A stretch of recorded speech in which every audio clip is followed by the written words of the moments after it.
All I did was turn it off and turn it on. That time the edge failed because I didn't abrade it and it hinged. I've still got enough thickness, so I'm not concerned about that kind of thing. You do have to kind of watch when you start getting these sorts of little abraded hard points. If it's turned up and you hit it down, you better get on top of it and support underneath and hit down, because otherwise you're really bonking into an area that could be a bad thing.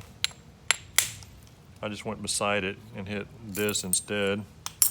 But now I'll turn this down more and hit that and just try and wrap it. But there's no real point in doing that, because unless you're just trying to create convexity. If you're trying to thin, it'd be better to get it right first. Turn it the other way and hit it first. There is some concrete that shows up in Georgetown, and the quality of the concrete matters a lot, because sometimes it's just sort of like a white spot that's pretty much the same consistency as the rest of the flint and gives an interesting look to it. And sometimes it's true concrete that's a pain to deal with. I think I'm going to try and hit a hard shot down here just for grins. We'll call it a tip flute or something. What do you think? All right, I'm going to support the crap out of it, but not when I say that. I'm supporting it all around. I'm not supporting it strongly. Just hold my finger under there. Ah, dang it. I blew it. Caught it kind of thin. It failed, and it didn't go far at all. And this is a concavity, so I can't go with that. And there's a little step there, but I'm going to try and get this edge really strong. Bevel a little bit. This is all wrong right here. You see this? I got this coming into concavity and stuff. I'm going to see if I can get away with something. Nope. The contours were bad enough that it just wouldn't undercut all that stuff and run. Plus, it's just not that strong a material. Okay, so I made a big hinge there. You see that? See that big hinge? Okay, so I'm going to come from this side and attack it. And the goal was to try and undercut it. And in fact, you know, it did.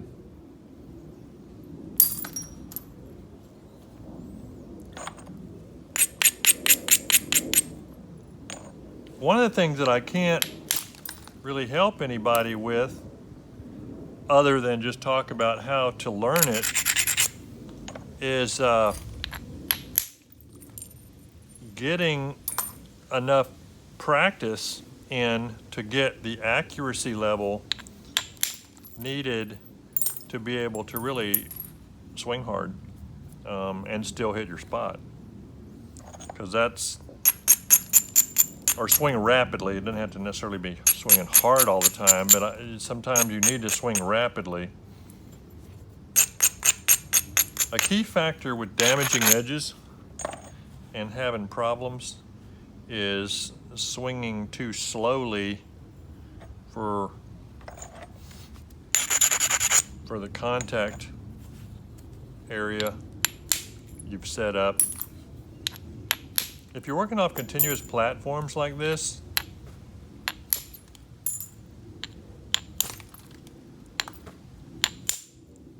you have to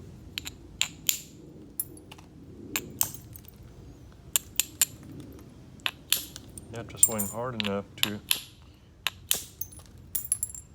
get your flake to initiate.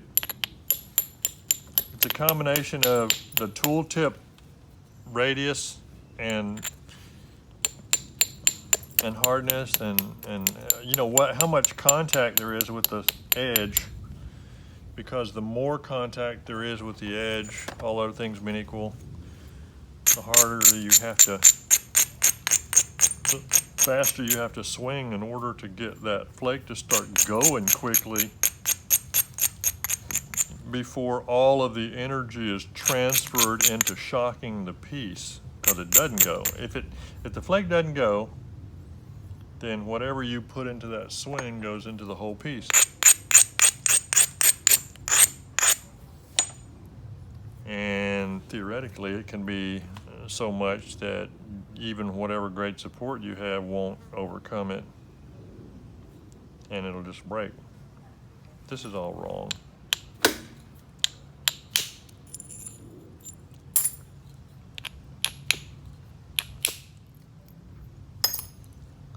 The contours here are wrong, so I'm driving them in deep and hinging them, but I'm trying to do it at or past the center line to where it's not an issue. Concrete, I gotta watch that concrete. That concrete is not good. I skipped a flake because this is a concavity. I'm just going straight down on it and feathering it in.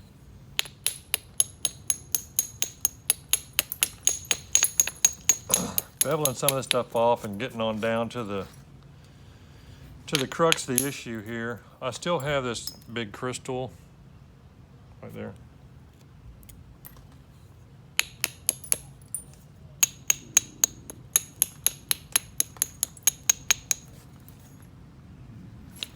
All right, ooh. This is thick. It is humid. It rained a bunch yesterday and it's hot today.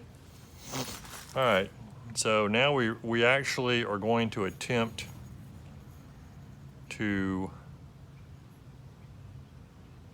do some good.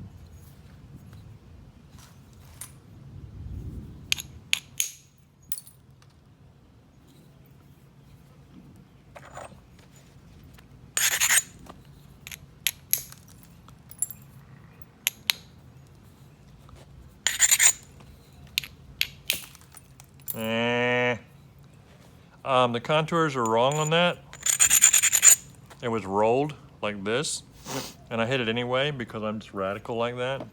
And it went in there, kicked up and failed. And so now I've got to come next to it and hit hard and try and go along that way, kind of push it obliquely and hope for the best and see if I can undercut some of that garbage. Got some of it off, but I'm really creating a problem for myself here. Really bad. Can you see that? I'm going to leave that there to remind myself not to do that crap.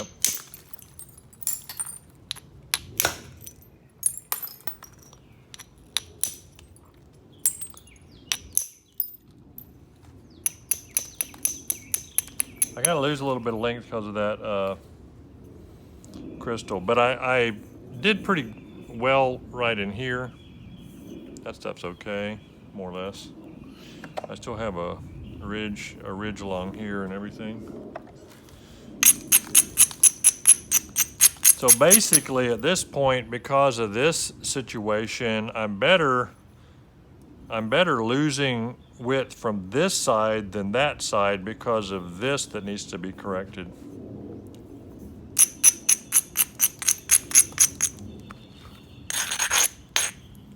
Man, I wonder if I could undercut that still from that side. That would be a radical thing to try. Okay. Where are you? How do I still can't figure this out. All right, you can see this issue here. Well, I've got an edge that is still kind of wrong, but I've gotten it up close to the center line enough that I may be able to undercut deep enough. Nah, come on, man. What are you doing? I pulled it. I put my finger on the hinge and pulled towards the back and undercut it. Because what was happening was I was starting to have the problem again. That second flake ran into it and hinged even worse. And so what I ended up doing was, you can see, normally there would be no way to do that. But I set the platform high enough and I put my finger right on there and pulled backwards when I hit it, and it just fairly cleanly, you know, got rid of it. So, you know, go me.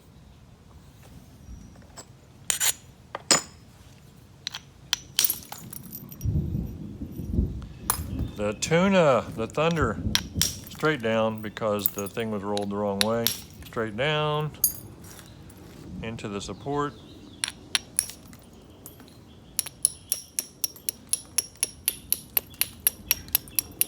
I may have to turn this thing off before long and seek the shelter of an indoor environment to protect myself. It'd be bad if I were to cut myself badly and get struck by lightning at the same time. Okay, so this is all wrong. It's rolled like this, but this part over here doesn't really concern me. This is getting really sketchy. When I get over to here, I'm going to be hitting straight down and hoping for the best and holding my mouth right. Okay? Let's see if I can get this where you can see the difference. Okay. Up here, I can do all this with support easily. And down here, it starts getting really, really sketchy because I'm hitting into a concavity, and I'm counting on the fact that I'm going to be hitting above the edge downward and just gently supporting there to roll it over there. And I think just for grins, I'm going to start from this end down here and hit straight down and see if I can. There's a shell in there, but it's working.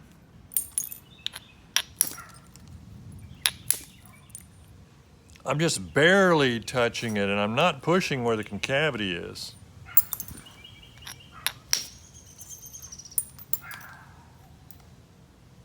Well, I mean, that was a fairly decent result considering.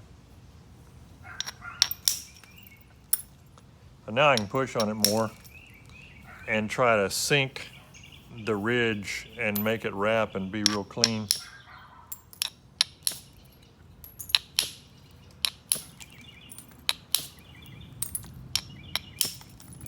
Now, you better know support when you're hitting things reverse like that. Those things are all above the edge. There was even little knots and stuff. But what I've ended up with is pretty clean, considering.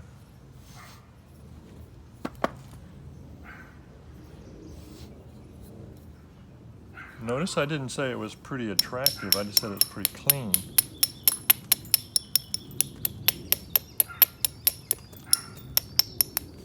But this biface now is more or less problem-free for depending upon a person's ability to deal with it. Definitely is. Well, I still got my crystal pocket there and stuff, but it's pretty easy to deal with.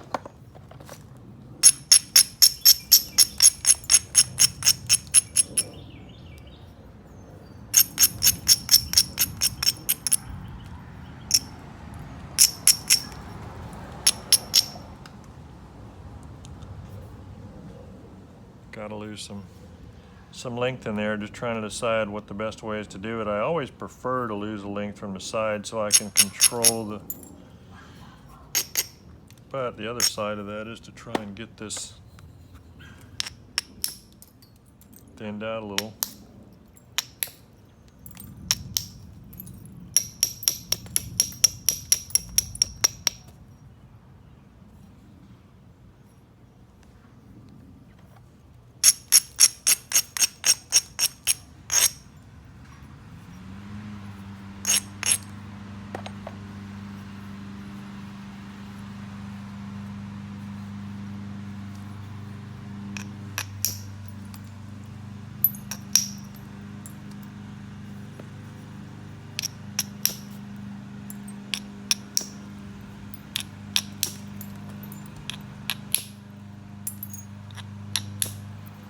holding the edge together and hitting downward to create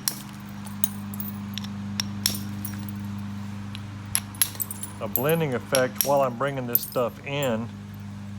I'm not thinning.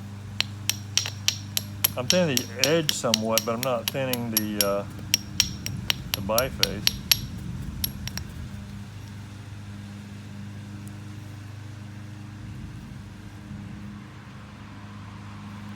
But I don't want to set a bad example for y'all, so I'm gonna stop because it is thundering and it makes no real sense.